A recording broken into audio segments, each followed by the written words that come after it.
ဖွဲ့စည်းပုံဥပဒေမဲ့နေတဲ့သူတို့တိုင်းပြည်ကြီးဟာဒန်နီဆိုတဲ့ကောင်မလေးကသူ့ရဲ့ဒရိုကွန်နဂါငယ်ကိုကုန်သွယ်မှုရဲ့တစ်စိတ်တစ်ပိုင်းအဖြစ်ပေးဆောင်ဖို့ဆုံးဖြတ်ခဲ့ပါတယ်။ຫນွေဥရာသီဖြစ်ပြီးဒရိုကွန်နဂါတစ်ကောင်ကအလွန်ရှားပါပြီးနိုင်ငံတနိုင်ငံရဲ့အင်အားကိုရှင်ပြိုင်နိုင်တယ်လို့ဆိုပါတယ်။ဒါပေမဲ့ဒန်နီကဒရိုကွန်နဂါဟာသူတို့ရဲ့ဘရင်ထံသို့လွှဲပြောင်းပေးခဲ့ပြီးဒီဘရင်ကသူ့ရဲ့အာဏာကိုကိုစားပြုတဲ့ကြားဖို့တစ်ခုကိုပေးအပ်ခဲ့ပြီးသူမကိုဖွဲ့စည်းပုံဥပဒေမဲ့များရဲ့သခင်အသစ်ဖြစ်လာစေခဲ့ပါတယ်။ဒန်နီရဲ့လက်ထဲမှာရှိတဲ့ကြားဖို့ဟာအမြင့်မြတ်ဆုံးအာဏာကိုကိုစားပြုတာဖြစ်ပါတယ်။သူမကသူ့ရဲ့ကြားပုံများကိုမြောက်ကအမိန့်များထုတ်ပြန်တာကိုကြည့်ရင်နာခံမှုရှိလိုက်နာခဲ့ကြပါတယ်ပြီးတော့သူ့ရဲ့ဒရိုကွန်နဂါကိုသူကစကားပြောပေမဲ့သူ့ရဲ့ဘာသာစကားဟာနားမလည်ပဲကျင်းစာတင်နေတယ်လို့နဂါငယ်ကသူစကားကိုနာခံမှုမရှိကြောင်းပြောကြားခဲ့ပါတယ်။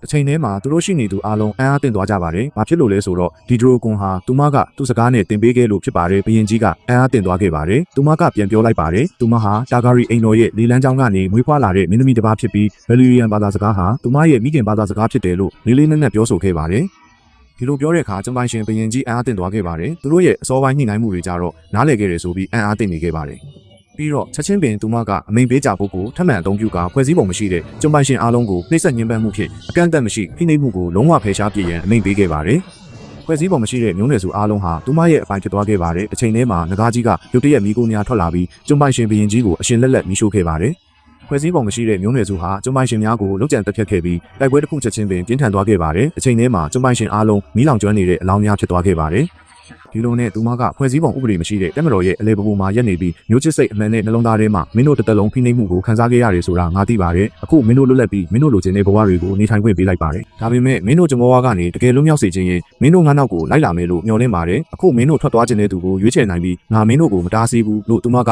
ပြောလိုက်တဲ့အခါထောက်ခံတဲ့အနေနဲ့သူတို့လန်တွေထုတ်နေကြပြီးသူမကကျုံပိုင်ရှင်ဘရင်ရဲ့ကြားဖို့ကြီးလဲလမ်းမေးမှာလွတ်ပစ်ခဲ့ပါတယ်။ဒီကြားဖို့ကြီးကဘာလို့ပြစ်ချလဲဆိုတော့သူမမလိုအပ်တော့လို့ပါ။ဒါကြောင့်တရက်ထဲမှာပဲဒန်နာဟာအစွမ်းထက်တဲ့ဖွဲ့စည်းတည်ဆောက်မှုမရှိတဲ့ပြည်သူ8000ကိုအောင်မြင်စွာစုဆောင်းနိုင်ခဲ့ပြီးသူမရဲ့ငကား3កောင်နဲ့အတူဒီကျုံမျိုးကနေခေါ်ဆောင်သွားခဲ့ပါတယ်။ခရီးဆက်ရင်တောင်တနေရာမှာမျိုးသမီးငယ်တယောက်ချိတ်ဆွဲထားတာကိုမြင်တဲ့အခါကျုံဘရင်ရဲ့ရက်စက်မှုကိုပိုသိလာကသူမကဒါကိုတီးမခံနိုင်ပဲသူတို့ရဲ့ကလေးတွေကိုတတ်တဲ့အတွက်မှုမှတ်တွေကိုကြောက်စရာကောင်းတဲ့အဖိုးအခပြန်ပေးဆက်ရမယ်လို့ဆုံးဖြတ်လိုက်ပါတယ်။ဒီလိုနဲ့ပြန်ပွဲတစ်ခုပြုလုပ်ပြီးသူမရဲ့ရှေ့မှာနှောင်ပြောင်ပြီးမှုမှတ်တွေအားလုံးကျေနပ်နေကြပါတယ်။စစ်သားအားလုံးကတင်းကွက်ထားတဲ့မိမဆိုးတွေဖြစ်နေတာကိုဒေါသထွက်နေတဲ့သူမကစစ်ဗိုလ်ချုပ်ကြီးတွေကိုတိုက်ပွဲရဲစေလို့ဖို့ဆုံးဖြတ်လိုက်ပါတယ်။ဗိုလ်ချုပ်မျိုးပြည်သူအားလုံးကကြည်နေကြပါတယ်။သူမမတိစိတ်ကနေစိတ်ပူနေပါတယ်။သူကရှေ့ကိုတိုးလာပြီးမိဖုရားအတွက်ဒီတိုက်ပွဲကိုအနိုင်ရဖို့ဆုံးဖြတ်လိုက်ပါတယ်။ရန်သူရဲ့တာလွန်ကောင်းမွန်တဲ့လက်နက်တွေနဲ့စစ်မြင်းတွေကိုမြင်တော့သူကသူမရဲ့စစ်ဗိုလ်ချုပ်ရဲ့မြင်းတွေကိုဆေးလွတ်ချင်ပေမဲ့သူကမြင်းတွေကလေးလံလုံးပြီးမလိုအပ်ဘူးထင်တယ်လို့ပြောလိုက်ပါတယ်။အချင်းမဲရန်သူစစ်သည်တွေဟာမင်းမျိုးမင်းတွေရဲ့အော်ဟစ်တန်တွေကြားမှာရှေ့ရန်ကနေစတင်တိုက်ခိုက်ခဲ့ကြပါတယ်။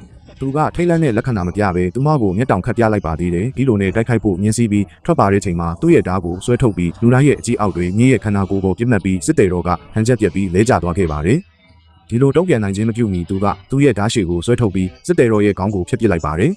ဒီအနိုင်ယူတဲ့လောက်ရက်ကကြီးစုနေသူအားလုံးကိုအံ့အားသင့်စေခဲ့ပါတယ်ဒီလိုနဲ့လင်းမီးမျိုးတိုက်ပွဲမှာတခါမှမပါဝင်ခဲ့တဲ့အပြင်းထန်ဆုံးစစ်သည်တယောက်ခေါင်းဖြတ်ခံခဲ့ရပါတယ်ပြီးတော့မျိုးရိုးပေါ်ရှိညသမားများကညများပစ်ခတ်ခဲ့ရာတစ်ဖက်ရဲ့တက်များရှေ့မတိုးနိုင်အောင်တားဆီးနိုင်ခဲ့ပါတယ်ဒီလိုအံ့အားသင့်ကြည့်နေကြပါတယ်သူမဘာပြောမလဲဆိုတာစောင့်ကြည့်နေခဲ့ကြပါတယ်သူမကအတာဘိုနဲ့ကန်ရန်တို့ရဲ့ကြများကိုလွတ်မြောက်စေခဲ့ပြီးဖြစ်တာကြောင့်ငါတို့ဟာတင်တို့ရဲ့ရန်သူမဟုတ်တော့ပါဘူးမြင့်မြတ်ပြီးတကိုးကြီးမားတဲ့မင်းမျိုးမင်းတွေများဖြစ်ကြပါတယ်လို့ပြောပြီးသူမပြောနေစဉ်ဒန်လီဒန်ဟာသူ့ရဲ့စစ်သားများအားလောက်လွဲများပြစ်လွတ်ရန်အမိန့်ပေးခဲ့ပါတယ်လောက်လွဲများပြစ်လွတ်နေတာကိုလူတိုင်းကဒီရန်ဟာမြို့ကိုတိုက်ခိုက်ရန်ရည်ရွယ်တယ်လို့ထင်မြင်ခဲ့ကြပါတယ်ဒီလိုပြုလုပ်တာကိုလူတွေအံ့အားသင့်စေခဲ့ကြပါတယ်ဒန်နီကသူ့ရဲ့လက်နက်မဲ့လူတွေကိုမီလင်းမျိုးတွေကိုခိုးဝင်ဖို့စေလွတ်လိုက်ပါတယ်သူတို့ဟာဖိနှိပ်ခံရတဲ့ကျွန်တွေရဲ့ခေါင်းဆောင်ပိုင်းတွေကိုရှာဖွေဖို့အမိန့်ပေးခဲ့ပါတယ်ပြီးတော့မိုးလင်းချိန်မှာထုံးစံအတိုင်းမှုမှတ်တွေဟာသူတို့ရဲ့စစ်သားတွေနဲ့အတူကင်းလှည့်ခဲ့ကြပါတယ်လက်နက်တွေကင်ဆောင်ထားတဲ့မရေမတွက်နိုင်တဲ့ကျွန်တွေဟာမှုမှတ်တွေကိုဝိုင်းပြီးအကြိမ်ကြိမ်ဓာတ်နဲ့ထိုးရိုက်နှိပ်ခဲ့ကြပါတယ်ဒီလိုနဲ့အောင်ကြွမှုအပြီးမှာဒန်နီဦးလေးဟာကျွန်တွေကိုအောင်မြင်စွာလွတ်မြောက်စေခဲ့ပြီးမှုမှတ်အားလုံးကိုလက်ဝါးကတ်တိုင်မှာကွပ်မျက်ခဲ့ပါတယ်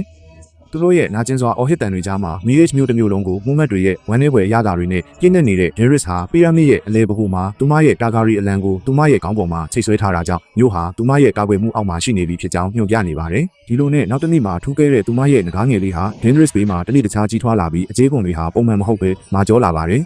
ဒါပေမဲ့တခြားသူတွေအတွက်တော့ဒါဟာကောင်းတဲ့နမိတ်မဟုတ်ပါဘူးသားကောင်ကိုရဲရဲဆက်ဆက်တက်ဖြတ်ပြီးစားသုံးနေကြပါတယ်တစ်ချိန်တည်းမှာသူ့သခင်ကိုပါကိုက်စားခြင်းစိတ်နဲ့ဟင်းဟောက်ခဲ့ပါတယ်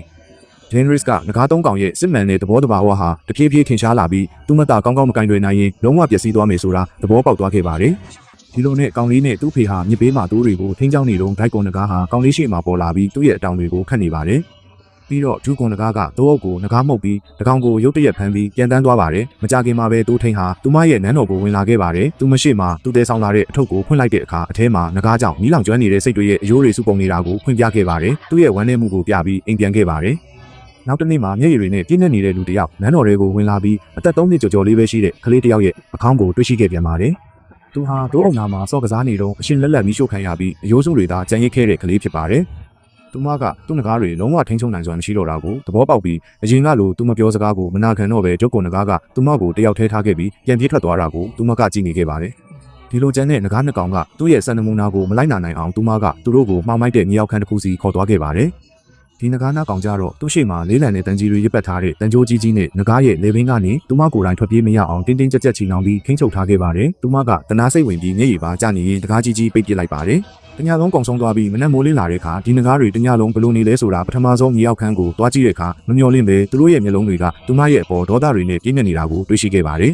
ကြောက်လန့်ပြီးဘာလို့ရမှန်းမသိပဲအဖြစ်ပြက်ကနေမြင်ထွက်သွားခဲ့ပြီးအချိန်ထဲမှာအားကစားကွင်းတိုက်ပွဲတစ်ခုကိုကြည့်နေတော့လုံခြံတစ်ဖက်သူအများပြားဟာသူတို့ရဲ့အမိတွေကိုထုတ်ဖော်ပြီးချွန်ထက်တဲ့လက်နက်တွေကိုဆွဲထုတ်ကာဒန်နီကိုတပ်ဖို့ကြံစီခဲ့ကြပါတယ်သူမအပေါ်တစ္ဆာရှိအဆောင်တယောက်ကြာဆုံးသွားတာကိုမြင်တော့သူမရဲ့ဘဝအဆုံးသတ်တော့မယ်ဆိုတာသိလိုက်ပြီးရင်ဆိုင်ဖို့အသင့်ဖြစ်နေခဲ့ပါတယ်အချိန်ထဲမှာချက်ချင်းပင်ငကားကြီးရောက်လာပြီးဒေါသတကြီးဖြစ်နီးရှန်ကိုစီကရန်သူများကိုပြင်းထန်တဲ့ဒေါသဖြင့်ဆုတ်ဖြဲပြီးနောက်လောင်ကျွမ်းစေခဲ့ပါတယ်ငကားကသူမကိုကာကွယ်နေစဉ်ဒဏ်ရာရနေတာကိုမြင်တဲ့အခါသူမကလည်းသူ့ခန္ဓာကိုယ်မှလမ်းကိုဆွဲထုတ်လိုက်ပါငကားကနာကျင်စွာအော်ဟစ်လိုက်ပေမဲ့သူ့တက်ခင်ဖြစ်ကြောင်းသိလိုက်ရတဲ့အခါရုတ်တရက်တိတ်ဆိတ်သွားခဲ့ပါတယ်နာကျင်စွာအော်ဟစ်တန်များဟာအားကစားကွင်းတစ်ခုလုံးမှာပဲ့တင်ထက်သွားပြီးပြင်းထန်တဲ့ကြောက်ရွံ့မှုကြောင့်လုံခြံတက်ဖြတ်သူများထိတ်လန့်တကြားထွက်ပြေးရန်ပြင်ဆင်နေကြပါတယ်သူကဒိုက်ကွန်ငကားကြီးပေါ်စီးရင်ယခုပြန်တန်းမှာလို့ညင်သာစွာပြောလိုက်ပါတယ်အန်ဩစရာကောင်းတာကဒိုက်ကွန်ငကားကြီးဟာသူ့မိခင်ရဲ့ပြောစကားကိုအမှန်တကယ်နားလည်ပြီးသူ့ခန္ဓာကိုယ်ကိုချိန်ညှိကရှေ့သို့ပြေးသွားခဲ့ပါတယ်။အဲ့ဒါကသူမကဒိုက်ကွန်နဂါကြီးကိုပထမဆုံးအကြိမ်ထိန်းချုပ်နိုင်ခဲ့ပြီးကောင်းကင်ရန်တို့ပြန်ဝဲနေနိုင်ခဲ့ပါတယ်ပြီးတော့လူတိုင်းရဲ့စောင့်ကြည့်နေတဲ့အချိန်ညာအောင်မှာဒင်နရီကဒိုက်ကွန်နဂါကိုအားကစားကွင်းမှာဘေးကင်းစွာမောင်းနှင်နိုင်ခဲ့ပါတယ်။ဒီတိုက်ပွဲကြီးဟာခုနှစ်နှစ်ပြည်ထောင်မှာအင်အားကြီးဆုံးဖြစ်တဲ့လန်နစ်တာတက်နဲ့နောင်ခမရဲ့ပထမဆုံးတိုက်ပွဲဖြစ်ပါတယ်။ဒိုက်ကွန်နဂါကြီးရဲ့မီးရှန်တွေထုတ်လုပ်မှုကြောင့်လောင်ကျွမ်းသွားတဲ့အခါစစ်သားတွေဟာဒူးထောက်ပြီးကြောက်လန့်ကြအော်ဟစ်လိုက်ကြပါတယ်။တိုက်ပွဲဟာအလွန်ပြင်းထန်ပြီးအသက်မရှူနိုင်ခင်မှာပဲဒေါ်တရာကီမြင့်တက်ဟာမီးရှန်တွေနဲ့အလောင်းတွေကိုကြော်လွှားပြီးလန်နစ်တာတက်ရဲ့တပ်ဖွဲ့ကိုအလွယ်တကူဖျက်ဆီးနိုင်ခဲ့ပါတယ်။အချိန်ကအနိုင်မရနိုင်ခဲ့တဲ့လန်နစ်တာတက်ဟာလုံးဝရှုံးနိမ့်မှုအဖြစ်ပြောင်းလဲသွားခဲ့ရပါတယ်။ဒီလိုနဲ့ဒိုက်ကွန်နဂါကိုစီးပြီးတစ်ဖက်တပ်သားတွေအပေါ်နဂါမီးရှန်တွေပြစ်လွတ်ပြီးသူတို့ကိုအရှင်လက်လက်လောင်ကျွမ်းစေခဲ့ပါတယ်။နဂါမီရှန်ကရန်သူထောက်ပံ့ရေးပစ္စည်းတွေအားလုံးကိုဖျက်ဆီးပစ်လိုက်တာကြောင့်အောက်ကစစ်သည်တွေဟာပရွက်စိတ်တွေလိုတက်ဖြတ်ခံရဖို့စောင့်ဆိုင်းနေခဲ့ပါတယ်။ဂျိုင်မီကသူ့ရဲ့များသမားတွေကိုချိန်ရွယ်ပြီးပြစ်ခတ်ဖို့အလင်းမြန်မိန်ပေးခဲ့ပါတယ်။ဒါပေမဲ့နဂါရဲ့မာကျောတဲ့ခြေကုံတွေကတိုက်ခိုက်မှုအားလုံးကိုအလွယ်တကူပိတ်ဆို့နိုင်ခဲ့ပါတယ်။ရန်သူဘက်ကတဖြည်းဖြည်းနဲ့သူတို့ဒီတိုက်ပွဲကိုအနိုင်ရဖို့မဖြစ်နိုင်ဘူးဆိုတာသဘောပေါက်လာပါတယ်။သူဟာတိုက်ပွဲပေါင်းများစွာကိုကြုံတွေ့ခဲ့ရတဲ့အတွေ့အကြုံရှိပေမဲ့ဒီလိုရာမျိုးကိုတစ်ခါမှမမြင်ဘူးခဲ့ပါဘူး။နဂါရဲ့မီးရှန်ကိုအဆက်မပြတ်ထုတ်လုပ်ကာစစ်မြေပြင်တစ်လျှောက်ပြန့်နှံ့သွားတဲ့အခါလန်နစ်တာစစ်သားများဟာဂျင်းရဲ့မျက်စိရှိမှာလုံးဝရှုံးနိမ့်သွားကြပါတယ်။အချိန်ထဲမှာပင်စစ်မြေပြင်မှာရုံးကိုဟာနဂါမီရှန်ကိုအယူအမှုချောင်းတင်းခဲ့ပါတယ်နဂါတက်လက်နက်တစ်ခုကိုရုတ်တရက်တတိယပြီးဖွင့်လိုက်တဲ့အခါများကသူ့ဘက်သို့ထိုးမိပြီးတေဆုံးခဲ့ပါတယ်ဒီလိုနဲ့စစ်သားတစ်ယောက်က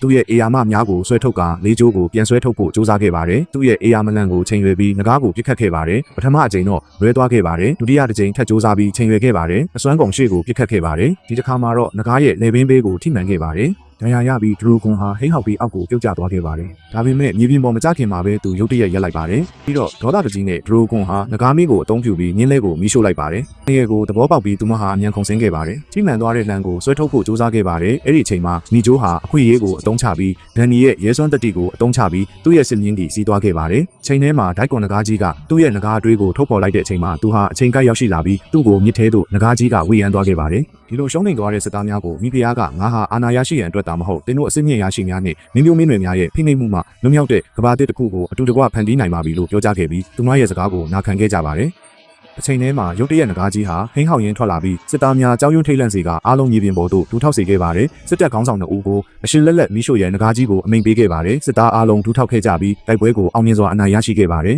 ။ကျေးဇူးတင်ပါတယ်။